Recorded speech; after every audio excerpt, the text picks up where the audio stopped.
Oh, Subang ya, Subang. Maaf lah. Saya dah ingat kawan saya tu, Tiga Rasa. Okey. Jadi minta laluan sikit deh. Yang Mohd Speaker, saya nak maklumkan bahawa ini dakwat kekal ni, dia bukan segala-galanya. Tetapi kita kena keluarkan IC. Masa pilihan raya dulu, kita hanya pakai kad pengenalan. Jadi kita bagi kad pengenalan, kita kena ingat, kita bagi satu proses pilihan raya yang berlaku di Tamun Tulang, tempat saya. Bila saya datang untuk nak minta saluran, pembangkang sudah letakkan orang dia ada kursi. Saya kata, adik-adik ni siapa? Dia kata, kami pemerhati pilihan raya. Pemerhati apa duduk di luar ni nak pilih saluran? Dia kata, kami pemerhati. Saya tanya pegawai pilihan raya, bolehkah pembangkang letak pemerhati kat sini? Dia kata, boleh. Saya kata, minta 2 kursi kat saya. Itu tak kira, siapa datang, dia orang dapat dulu. Jadi, tak apa. Saya kata, saya ingat mereka ingat saya sebab kempen merata-rata, kata saya kalah. Jadi, semua garang saya. Kalau saya menang, tentu senyum. Lepas tu, dah dapat saluran 2. Saya masuk pergi ke tempat mengundi, kena beratur panjang saluran 2. Ramai orang. Saluran 3 dengan saluran 1 tak ramai. Beratur. Bila sampai giliran saya, dia sebut Syahidan Kasim. Dia sebut kad pengenalan. Ya, lepas tu dia potong nama. Pemerhati pembangkang, potong nama saya. Ini bukan pengundi dia. Hak Warisan Nasional, right. Ini Syahidan penyokong dia. Jadi saya pandang muka mereka, garang. Jadi pegawai pilihan raya pun garang, walaupun mereka kawan-kawan saya. Yang bubuh dakwat ni pula dengan badannya steady, dia pun bubuh dakwat. Saya kata, dia bubuh semua. Saya kata, bos kerat cukup, tak boleh. Bubuh keliling. Saya bubuh banyak sikit. Itu sebab saya tangan saya ni selepas angkat sumpah menteri pun masih belum hilang dia punya cat. Jadi dakwat bukan segala-galanya. Tetapi yang penting ialah kad pengenalan. Itu sebab saya akan jawab kemudian, tapi nak kena jawab awal sebab semua orang hantar notis. Cukuplah. Sabarlah ya, siapa hantar notis. Jadi kita kita kena ingat bahawa dakwat ini dia bukan segala-galanya, tetapi yang penting ialah kad pengenalan. Saya saya nak sebut di sini bahawa kalau sekiranya kita bagi tahu siapakah syarikat yang supply ni dakwat ini, kalau semua orang tahu, nanti semua orang pergi dakwat, pergi celuk dengan jari, dan dia berbaris, dia kata dia sudah ada cat, tak perlu kad pengenalan, dia terus minta kad pengundi. Kita akan berlaku pergaduhan di sana. Ini keselamatan. Kalau kita cerita siapa company, semua orang beli dakwat. Dan orang yang nak mencari kesalahan itu, nanti kejap. Kita tak boleh cerita. Dia beri momen kita cerita siapa company, kita tak boleh beli dakwat kepada dia. Yang keduanya, kita tak boleh beritahu kala. Esok kalau besok akan pilihan raya akan dijalankan. Saya menteri, saya tak mahu ambil tahu dan dia pun tak boleh beritahu. Dia hanya tahu pada hari itu baru pekerja pilihan raya akan tahu kala apa. Ini pengundi awal, ya, kala merah. Tapi kad ni dakwat ni tak boleh pakai sebab ini sudah pun expired lepas 3 bulan. Yang ni merah undi awal. Hari ini biru ialah undi biasa, ya. Saya dah menyesal bubuh ni, walaupun saya tujuan nak buat contoh ni, saya menyesal sebab apa? Saya dah bubuh macam-macam di sini, tak mau keluar. Kalau siapa ada ilmu apa-apa, boleh keluarkan, saya nak keluarkan. Saya cuci dalam bilik air semalam, pakai sabun. Wakil DAP tengok saya. Kenapa Datuk? Saya kata tak nak keluar. Saya cuba macam-macam. Hari ni saya balikkan nak kikis dengan pisau, baru boleh keluar.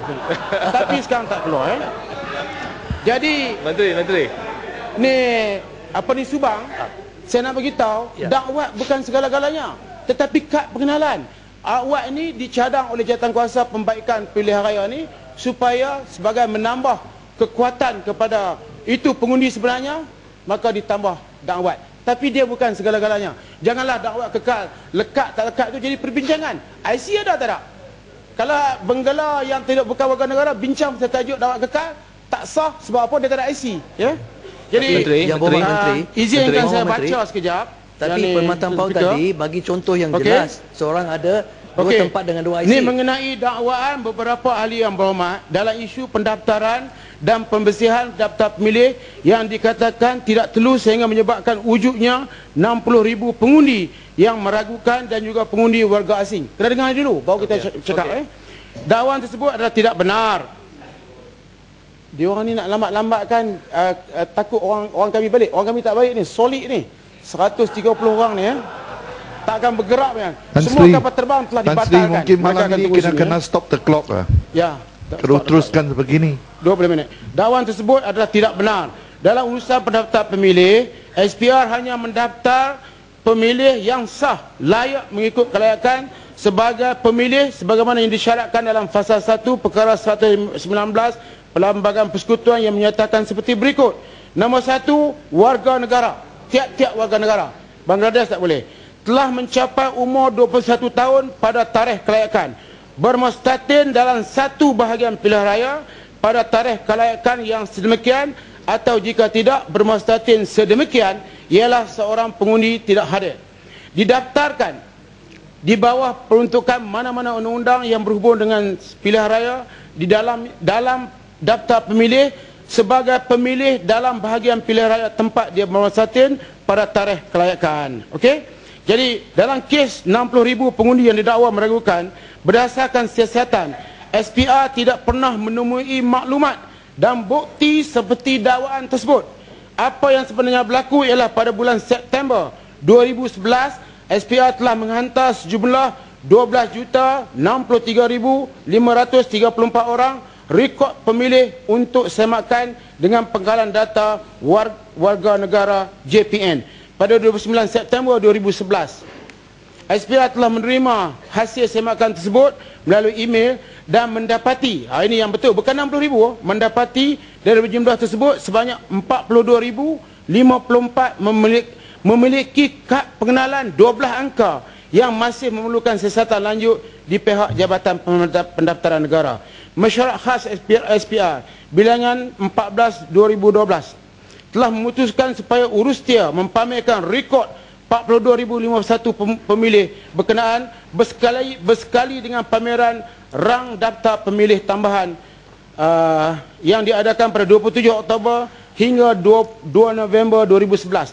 Pameran tersebut bertujuan mendapatkan respon atau maklum balas daripada orang ramai berkenaan status nombor kad pengenalan tersebut sebelum tindakan lanjut diambil terhadap pemilih yang terlibat. SPR juga telah melanjutkan pameran tersebut, dilanjutkan daripada 17 November 31 Disember 2011 bagi membolehkan pemilih yang terlibat mempunyai ruang masa yang cukup untuk membetulkan maklumat pendaftaran mereka. Berdasarkan kepada tiadanya peruntukan undang yang sedia ada untuk membenarkan tindakan pemotongan dilaksanakan, mesyuarat khas SPR pada bilangan 2/2012 telah memutuskan supaya semua 42,051 rekod pemilih ini didaftarkan sebagai pemilih kecuali rekod pemilih yang sah telah meninggal dunia atau dilucutkan kewarganegaraan. Keputusan ini telah dibuat setelah dirujuk kepada Kementerian Dalam Negeri, Jabatan Pendaftaran Negara, dan mereka telah buat keputusan bahawa memang wujud 42,051 orang ini dalam pengkalan data JPN. SPR memohon kepada ahli yang berhormat, kalau sekiranya ada kekurangan, apa-apa kekurangan, kita hendaklah membuat laporan dengan secara jujur dan ikhlas. Mengenai pengundi warga asing, suka dijelaskan di sini bahawa tidak timbul kerana ianya tidak pernah dibuktikan oleh mana-mana pihak yang mendakwanya. Bahkan logiknya tidak ada. Sebagai contoh, dakwaan kononnya terdapat usaha untuk membawa 40,000 orang warga asing, ataupun di dewan ini mereka kita tidak, tapi yang kita dapat maklumat ialah mereka sebut warga Bangladesh sebagai pengundi adalah merupakan tuduhan yang tidak masuk akal. Ini kerana untuk membawa 40,000 orang warga Bangladesh memerlukan 100 buah jumbo jet 747 termasuk 1,000 buah bas dan hanya boleh memuatkan 40 orang. Jadi tambahan pula, kalau mereka hendak mengundi, data pemilih berkenaan sudah tentu disemak oleh semua pihak, dan jika ada pihak yang cuba untuk memanipulasikan, tentu sekali ejen-ejen calon yang berkenaan yang akan melakukan bantahan atau protes pada masa tersebut. Ini bermakna kalau betul orang yang datang tu seperti air hitam sebut yang mukanya macam Bangladesh, banyak contoh di sini ya, tentu ejen di situ, ejen yang ada di situ dia akan protes. Ini bukan pengundi. Jadi kalau bukan pengundi, pegawai pilihan raya kena tengok ada apa tu, ada IC. Jadi kalau sekiranya dia tidak ada kad pengenalan, bagaimana dia dia nak katakan ini apa tu orang Bangladesh dan sebagainya. Protes mesti dibuat di masa itu, there and then, dengan izin. Jadi berhubung dengan tuduhan tersebut, sekali lagi kita mengatakan bahawa tidak benar, dan kita tak boleh mengatakan dengan itu SPR, Timbalan Pengurusi SPR dan semua Suruhanjaya Pilihan kena berhenti, bahawa tidak ada alasan yang munasabah untuk mereka berhenti, dan kalau mereka nak dihentikan, mereka mesti dihentikan oleh orang yang melantik mereka. Orang melantik mereka yang di Pertuan Agong, maka ikut proses yang ada kepada mereka untuk kita hentikan mereka. Akhir sekali Tuan Yang Bertuah, yang ni saya nak kena cakap pasal oleh kerana saya melangkau, bagi chance untuk saya membuka kertas-kertas yang berikutnya Tuan Yang Bertuah. Sebab saya nak, kalau tidak dia akan panjang. Saya nak sebut kandungan dakwat kekal. Sebab ini telah dimanipulasikan oleh banyak pihak, bahawa kandungan dakwat kekal itu ada pewarna makanan, pewarna makanan dan sebagainya. Ini yang penghabis. Lepas ni yang lain saya akan jawab secara bertulis. Boleh bagi sekejap? Saya benarkan. Kita boleh ramai-ramai sekejap. Ni sebab semua orang nak tahu ni. Pewarna makanan. Sebab barisan pun nak tahu. Kenapa ada pewarna ni? Boleh buat kek ke? Sekarang saya nak cerita Untuk maklumat ahli yang berhormat, kos penggunaan dakwat kekal dalam Pilihan Umum ke-13 yang telah diluluskan oleh Kementerian Keuangan dan Jabatan Perdana Menteri ialah sebanyak 6 juta.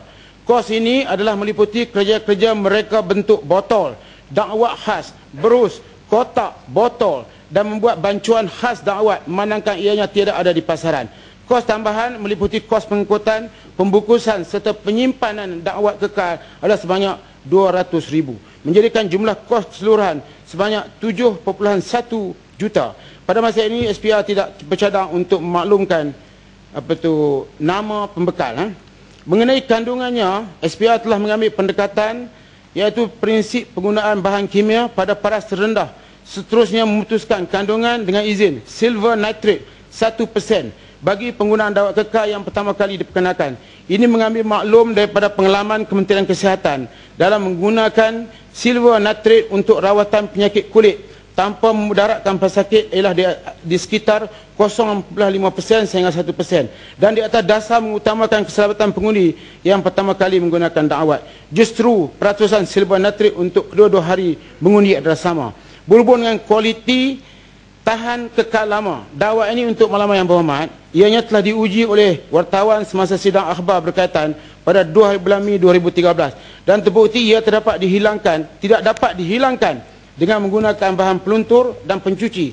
Mengidawan terdapat pengundi yang buat aduan seramai 11,256,545 daripada 13,268,147 atau 84.8% pemilih telah keluar mengundi dalam PRU 13. Hanya 1,469 orang atau 0.0013% sahaja yang buat laporan polis mengenai ketidakkekalan dakwat. Namun daripada siasatan dan tinjauan yang dibuat, didapati dakwat berkenaan tidak hilang sepenuhnya di jari kerana masih terdapat kesan dakwat di celah kuku walaupun telah dicuci berkali-kali. Walaupun terdapat kemungkinan kesan dakwat boleh menyebabkan dakwat tersebut tidak mampu kekal lama pada jari mereka kerana ada orang yang berniat jahat dengan menyapu bahan-bahan ataupun bahan-bahan tertentu seperti grease dan sebagainya dengan niat untuk menipu. Jadi bahan-bahan lain yang digunakan ialah termasuk pewarna organik. Pewarna organik ni lebih kurang 60% dan pelembab lebih kurang 29%. Jadi pewarna ini ialah silver nitrate, ini ialah bahan colorless, tidak ada warna. Macam ini air. Macam inilah silver nitrate, dia tidak ada warna. Kalau kita bubuh di jari, kita tak nampak. Jadi kena bubuh warna. Kalau kita bubuh warna dengan bahan yang lain, kemikal yang lain yang tidak disahkan oleh JAKIM, Menteri JAKIM di sini, maka orang tidak akan keluar mengundi. Kita kena bubuh bahan yang dikatakan halal. JAKIM telah pun surat menyurat telah pun ada di sini yang mana kita kena letak silver nitrate dengan barang-barang lain, konten yang lain yang halal.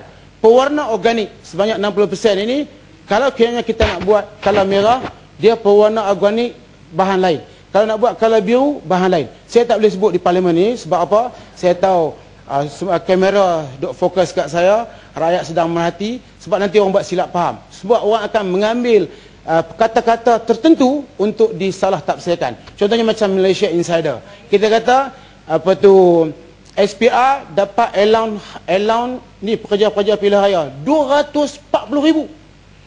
Mungkin 100,000 lebih menyokong pembangkang.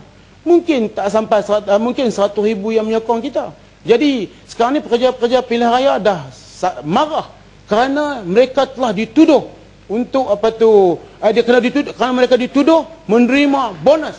Padahal kita sebut allowance, bonus dengan allowance lain. Macam pegawai kerajaan minta 2,5 bulan bonus. Itu bonus. Dia dapat gaji lebih daripada 12 bulan. Hak ini allowance yang terdiri daripada cikgu-cikgu dan pelbagai lagi. Yang saya nak bagi tahu, banyak daripada mereka yang menyokong pembangkang. Kita kata mereka terima bonus padahal mereka terima allowance. Malaysia Insider sebut dia terima bonus. Sengaja diputar belikkan.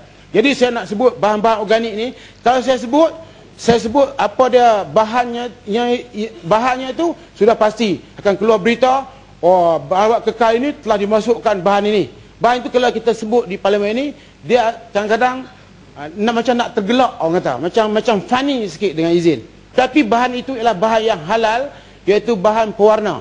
Kalau sekiranya air ni nak bubuh warna lain, kalau biru, kita kena bubuh bahan pewarna. Bahan pewarna itu ialah untuk memastikan dia dapat warna. Ini ialah warna pengundi biasa. Ini ialah pengundi awal. Itu dia warnanya.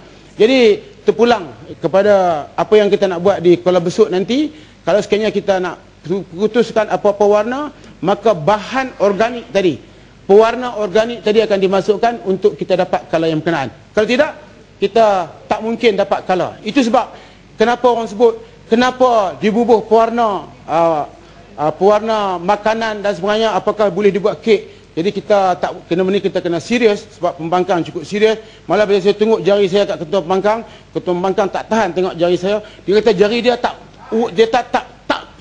lekat. Saya pun heran juga.